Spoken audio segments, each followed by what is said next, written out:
Good morning, good afternoon, and good evening, wherever you are in time and space. Welcome to Just the Word TV, and thank you for joining our daily morning devotion. This channel is built on one mission to help you hear what God actually said, not tradition and just the Word.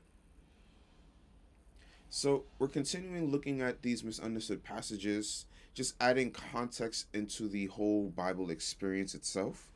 And we are going to look at something that even I found a little weird, and it's coming from the book of Exodus. And we all heard the phrase, I am that I am, used like a deep philosophical riddle, a cosmic mystery that is meant to confuse or make God seem far away.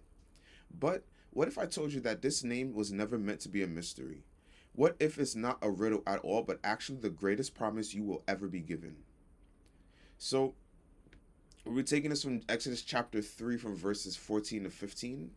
And it reads, And God said unto Moses, I am that I am. And he said, Thus shalt thou say unto the children of Israel, I am, hath sent me unto you. And God said moreover unto Moses, Thus shalt thou say unto the children of Israel, The Lord God of your fathers, the God of Abraham, the God of Isaac, and the God of Jacob, hath sent me unto you. This is my name forever, and this is my memorial unto all generations. So the misunderstanding. For centuries, people have looked at this phrase, I am that I am, and treated it like a definition in philosophical text, like a definition in a philosophical textbook. When we read it with our modern Western mindset, we tend to think God is describing his existence. We hear I am and think God is saying I exist, or I am the self sufficient one, or I am the ultimate reality. Now, strictly speaking, those things are true. God is self sufficient, he is the ultimate reality. But if we stop there, we miss the heart of the text. When we treat this verse as just a statement of existence, God becomes an abstract concept. He becomes the unmoved mover of the philosophers, a God who sits high above the heavens, existing perfectly, but totally detached from the sweat and tears of our daily lives. Many believers struggle to connect with God because of this exact misunderstanding. They respect him as the great I am, but they feel like he is a distant king sitting on a throne of ice, watching the world spin but not getting his hands dirty. We think Moses was asking a theological question, and that God gave a theological answer. But Moses wasn't a philosopher in a classroom. He was a fugitive in a desert. He didn't need a definition, he needed a lifeline. So, to understand what was really happening here, we have to step into Moses' sandals. Or rather, we have to take them off just as he did. At this moment in history, the children of Israel have been in slavery in Egypt for generations. They are crushed under the weight of Pharaoh. They have cried out, and it seems like the heavens have been brass. Silence. For 400 years, they've waited. Then we find Moses. He's 80 years old. He is a shepherd in the wilderness of Midian. He is a man with a fractured identity, raised as a prince, living as a shepherd, hiding a murder in his past. He is broken. When he sees that burning bush that is not consumed, and God calls him to go back to Egypt to rescue the people, Moses is terrified. He asks a very specific question in verse 13. He asks, When I come unto the children of Israel, and they shall say to me, What is his name? What shall I say unto them? In the ancient world, a name was not just a label you wore as a name tag. A name was a revelation of character. It was a description of nature. To know a god's name in the ancient Near East was to know what that god could do. Egyptians had gods for everything: gods for the river, gods for the sun, gods for the harvest. Those gods had names, but they were limited. They were stuck in their specific domains. So, what Moses is essentially asking, God, I'm going back to a people who have been beaten down by the most powerful empire on earth. They need to know who you are. What is your character? What can you actually do against Pharaoh? Who are you to us? And this is where the Hebrew language opens up the entire definition. The phrase translated I am that I am comes from the Hebrew Iye Asher Iye. While I am is a correct translation, the Hebrew verb implies action. It is dynamic. It doesn't just mean I exist, it carries the weight of I will be. It suggests active presence. Scholars often suggest the phrase can be understood as I will be what I will be, or more beautifully, I will be there however I will be there. God is not giving Moses a lecture on existence. He's giving Moses a guarantee of presence. We know this because of what God said just 2 verses earlier. Exodus chapter 3, verse 12, when Moses first doubts his ability to go, God says, "Certainly I will be with thee." That is the key that unlocks the name. The I am of verse 14 is the anchor for the I will be with thee in verse 12. God is connecting his name to his presence. He's telling Moses, "You want to know who I am? I am the God who is present. I am the God who is becoming exactly what you need in this moment. I am not a statue like the gods of Egypt. I am the active, breathing, moving God who is right there, right here with you." Also, notice in verse 15, God immediately links this name to the past. The Lord God of your fathers, the God of Abraham, the God of Isaac, and the God of Jacob.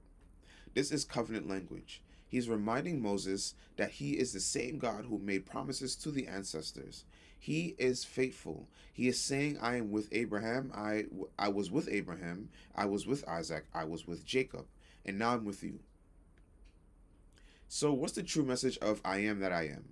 It means that God's name is presence, not distance. When God speaks this name, he is destroying the idea that he is far away. He is telling Israel that he has heard their cries and he has come down to deliver them.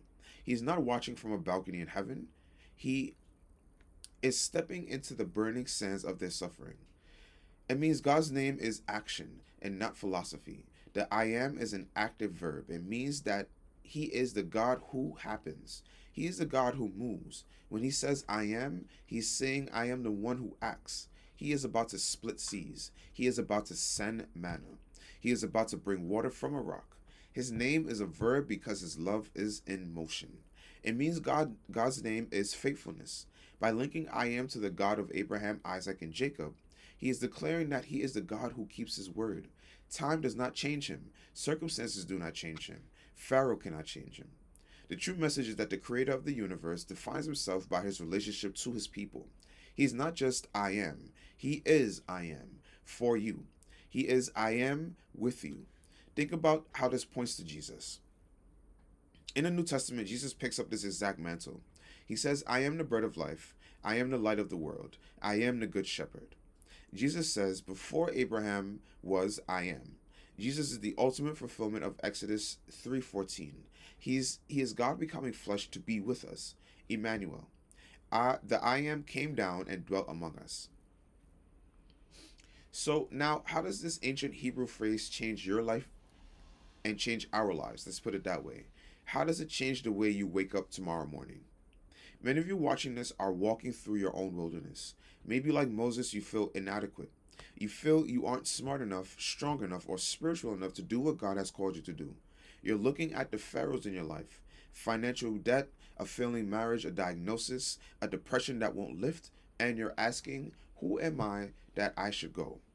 God's answer to you is not about who you are, it's about who He is.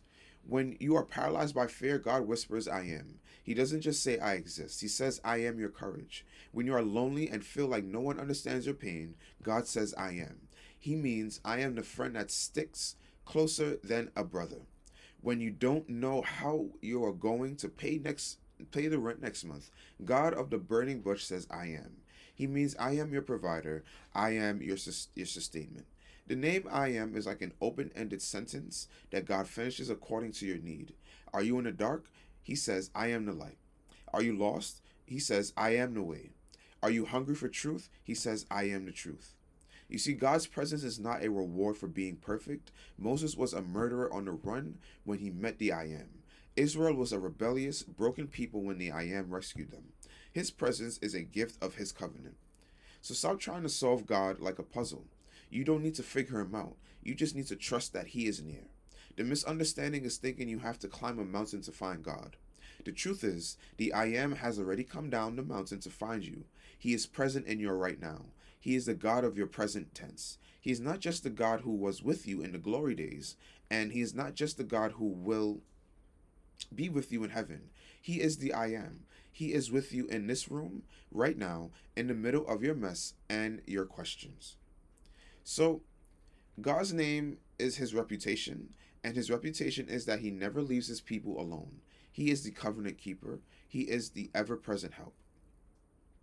So, The one thing that I want you to remember, if you haven't gotten anything at all from this, is that to remember that you don't walk alone. Remember that you walk with the I am. God bless you, and I hope that you're able to understand the idea of what this phrase is supposed to give us. I personally did not truly understand what this phrase meant. I truly did not understand the meaning behind it. It seemed like a riddle to me, but I want to just thankful for that. Thankful for the fact that we have these Hebrew translations and that we can look into the original Hebrew to look at the actual translations. And it's interesting to me to find that God's name, I am that I am, it's really about action. When you look at the Hebrew meaning of it, it's all about action, meaning that it's like a, I don't want to say it's like a blank check, but whatever you need God to be in that particular moment, he can be that for you. And that's what the character of God affords to us. And that's why the character of God is so powerful. Whatever we need God to be in that particular moment, we don't need to be experts. We don't need to be, well versed in a particular thing. As long as we are able to walk in that particular character, we can depend on the character of God to help us in a particular situation.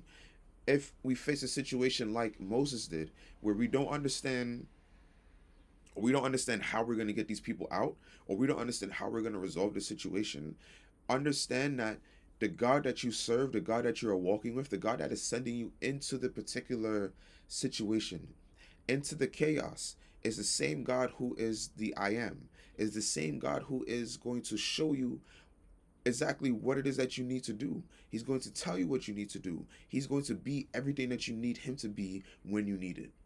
And it doesn't matter what the situation, it doesn't matter what type of chaos, because time and time again, we've seen, when you're looking at the Bible through the lens of Christ, we've seen that God has shown his faithfulness. God has shown that he is really the I am. God has shown that his presence is ever and always near. So it's time that we understand that, and it's time that we walk in that. Understand that God is with us no matter what we do. That character is always going to run with us. That character is always going to flow through us as long as we let it. So until next time, everyone, I ask that you stay grounded, stay humbled, and above all else, stay aligned with just the word. Thank you.